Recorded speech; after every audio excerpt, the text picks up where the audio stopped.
Hi, my name's Dan. Today's issue is third world immigration a threat to America's way of life? Mark Krikorian from the New Case Against Immigration, published in 2008, says yes. The current immigrants are not much more different than immigrants in the past century, but they do not fit to the new America as well as the past immigrants fit the old America. The new America will not assimilate immigrants well. Today, the number of legal immigrants in America is close to 1 million per year, and undocumented immigrants probably number well over that figure. A majority of new immigrants, however, do not come from Europe, but from what has been called the Third World. The undeveloped nations such as Mexico, the Philippines, Korea, the islands of the Caribbean, while European immigration has shrunk to about 10%. In the 1920s, America limited people from certain regions by imposing quotas. But in 1965, amendments to the Immigration Act put all the world's people on an equal footing for immigration. The result was a stampede, almost an invasion of third world immigrants. The amendments gave preference to those with a family member already living in the United States, which made it easier for immigrants to enter. Most of the immigrants came from the third world. This raises a cultural question. Will these new immigrants add healthy new strains to America's unity? Or will they cause the country to break up into separate cultural units, destroying America's unity? Of all the questions relating to immigration, this one seems to be the most sensitive. Krikorian contends that immigrants are harming the U.S. both economically and culturally. America today does not assimilate immigrants very well, so more immigrants will adversely affect American life. What is different about immigration today as opposed to a century ago is not the characteristics of the newcomers, but the characteristics of our society. The changes that define our society, economy, government, and technology, for example, are so fundamental that our past success in dealing with immigration is simply no longer relevant.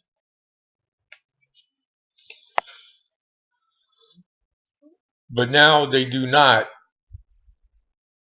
or they used to be self-sufficient, but now they seek our government assistance. Krikorian believes the problem is that America your grandparents immigrated to a century ago no longer exist. Mass immigration is incompatible with a modern society. It's not 1900 anymore. A modern, mature society is incompatible with continued immigration.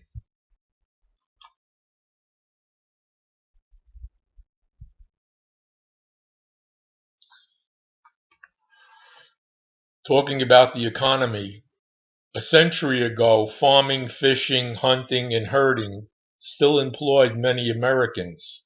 Today, only 2% are employed in this way.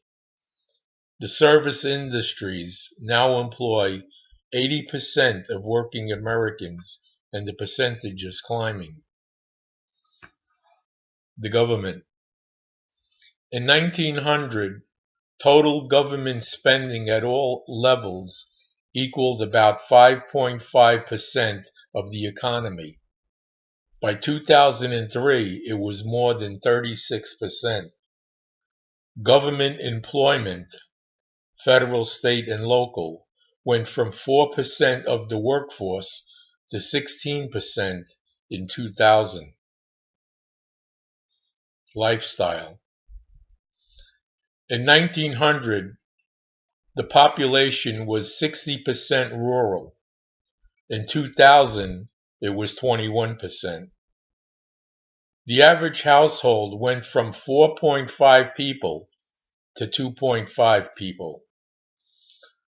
The number of people per room in 1910 went from 1.1 to 0.04 in 1997.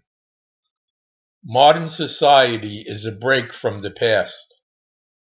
Reasons are as follows: a weakening sense of community and civic engagement, increased religious skepticism, a greater sense of responsibility for the less fortunate, rejection of racial and religious discrimination, and concern for our stewardship of the natural world. Starting in 1965, America resumed its early policy of immigration. It led to the greatest wave of newcomers in its history. The foreign-born population has ballooned from fewer than 10 million in 1970, which was 5% of the nation's population, to nearly 38 million in 2007, which is 12.5% of the population. People awarded permanent residency has gone from 400,000 in 1970 to nearly 1.3 million in 2006. The illegal population is totaling perhaps 12 million and is now growing by around 500,000 a year. The most important long-term measure of success in immigration is assimilation. Immigration has been based on turning immigrants fully into Americans. The descendants of those who came in generation past from Ireland or Poland, Mexico or Sweden, China or Germany, Britain or Romania, have indeed become one people. Immigrants attached themselves to their new country and embraced the cultural and civic values of their native-born brethren as their own. The adoption into the American nation was always based on the requirement that the immigrant assimilates himself to us. Supreme Court Justice Louis Brandeis put it well in 1915 in his speech. But the adoption of our language, manners, and customs is only a part of the process. To become Americanized, the change wrought must be fundamental.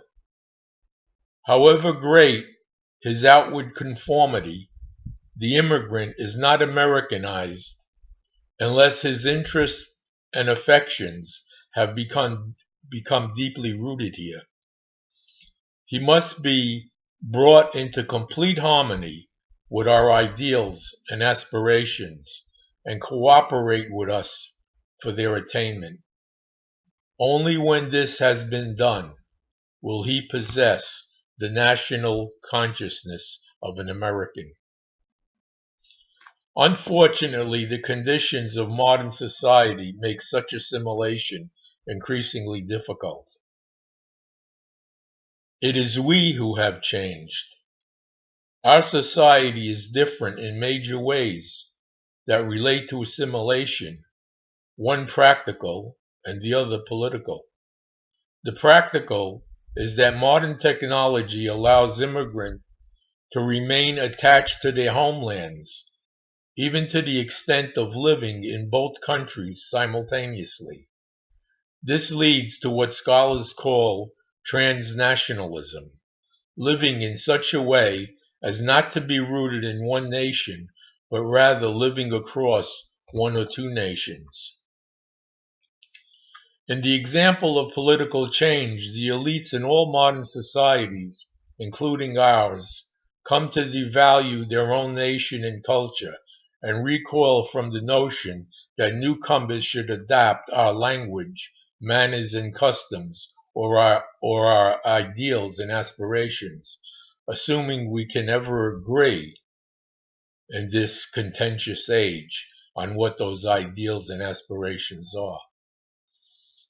This loss of confidence expresses itself in an ideology of multiculturalism, which rejects the idea of bonds tying together all members of society. The combination of transnationalism and multiculturalism means that mass immigration today is much less likely to result in the kind of deep assimilation of the vast majority of immigrants and their children that is necessary for immigration to be successful. In short, Americanization is much more difficult under modern conditions than in the past. The economy. Cheap labor versus modern America. Immigration floods the job market with low-skilled workers, creating what economists call a slack or loose labor market. This results in a buyer's market for labor, where employers can pick and choose among workers rather than having to compete with one another to attract and keep staff.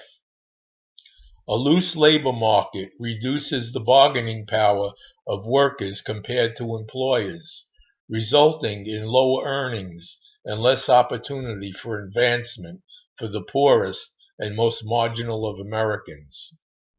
In other words, since immigrants are disproportionately low-skilled, it is low-skilled American workers who see their wages drop as immigration expands.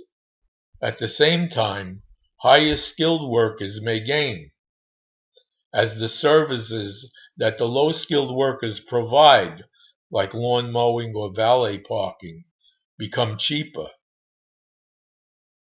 and as the high-skilled can specialize more.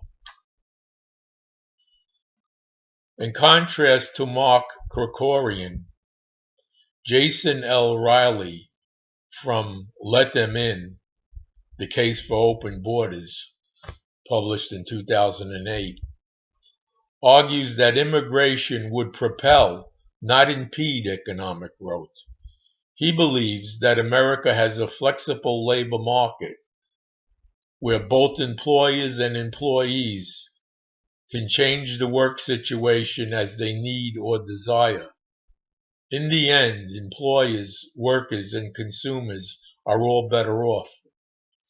America has a labor shortage that immigrants help fill without taking jobs in the aggregate from Americans. Riley also argues the new immigrants assimilate much like the old immigrants did. Contrary to received wisdom, today's Latino immigrants aren't different, just newer. In addition, an open immigrant policy is compatible with free market conservatism and homeland security. It will be shown that from a conservative perspective, why the pessimists say otherwise are mistaken. Immigrants, including low-skill immigrants, are an asset to the United States, not a liability. As entrepreneurs, they create jobs. As consumers, they generate economic activity that results in more overall economic growth. By taking jobs that overqualified Americans spurn, they fill niches in the workforce and allow for upward mobility for the native population. The number of jobs in the United States is not static, it is fluid, which is how we want it to be. In 2006, 55 million workers either quit their jobs or were fired. Yet 57 million were hired over the same period. In a typical year, a third of our workforce is turning over. In half of those cases, separation was voluntary, and half was shown the door. However, this churn has positive macroeconomic consequences in the long run. This is because a flexible workforce allows employers and employees alike to find the employment situation that suits them best. Flexible labor markets make it easier for a worker to leave his job and find employment somewhere else. A better fit between employers and employees increase productivity, prosperity, and make markets more responsive to consumer demands. A nation's ability to produce goods and services determines its wealth. The question is whether immigrant labor ultimately contributes to America's productivity and economic growth or detracts from it. Immigration is a function of a labor shortage in the United States for certain kinds of jobs. Fewer immigrants would reduce the flexibility that makes America so productive. It is shown that immigrants resort less to welfare less often than the native-born population. Rather than appropriating jobs from natives, immigrants are more likely to be filling them, and often facilitating more employment opportunities in the process. There is a job displacement myth in America that fuels the immigrant debate. For instance, in 2006, out of 146 million workers in the United States, 21 million were foreign-born. If immigrants were stealing jobs, there should have been 21 million native-born out of work. However, the number unemployed was only 7 million. So the majority of immigrants cannot be literally taking jobs. They must be doing jobs that would not have existed had the immigrants not been here. In 2007, a study published by economist Giovanni Perry analyzed the effects of immigrant labor in California. Perry, a professor of economics at the University of California at Davis, found no evidence that the inflow of immigrants over the period of 1960 to 2004 worsened the employment opportunities of natives with similar education and experience.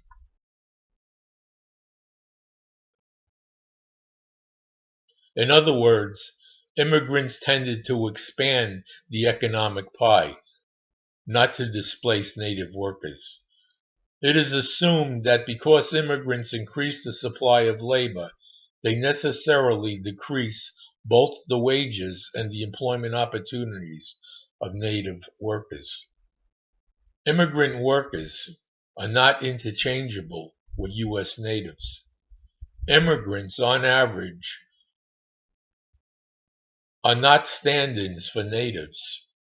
Perry found the wages of native workers could increase because the supply of immigrant workers is likely to put native workers in jobs where they perform supervisory, managerial, training, and other coordinated tasks, which makes them more productive. More workers also mean more consumers, so that the immigration might simply increase total production and demand without depressing wages. High-skilled immigrants have a knack for creating entire new companies that employ thousands of people. Between 1991 and 2006, immigrants started 25% of U.S. public companies that were venture-backed. These businesses employed 220,000 people in the U.S. and boasted a market capitalization that exceeds $500 billion, adding significant value to the U.S. economy. Linguistic assimilation is important. It is a job skill that can increase earnings. Though there are those who argue differently, there is no evidence that Latinos are rejecting English. Children of immigrants grow up in homes where they may learn their mother tongue. They understand it and they speak it, but they prefer English. When they grow up, they establish homes where English is the dominant language. In addition, immigrants find American values and ideals as attractive as its economic opportunities. Yes, they come here to get rich, but it's more than that. It's also our value framework with its emphasis on individual initiative and individual opportunity. Foreigners like the fact that you can make more money because you are hardworking or diligent or clever.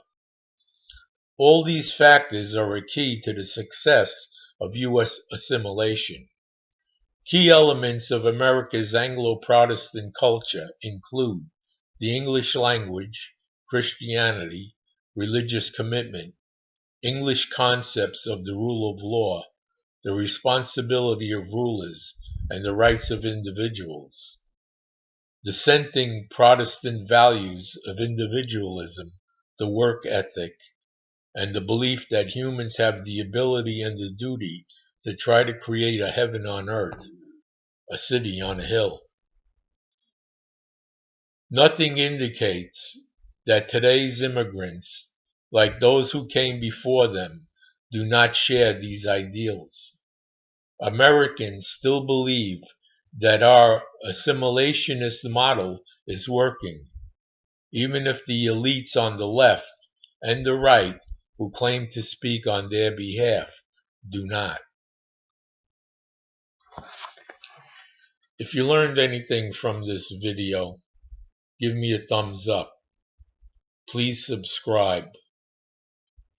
In the near future, I will be presenting more social issues that face America. Thank you.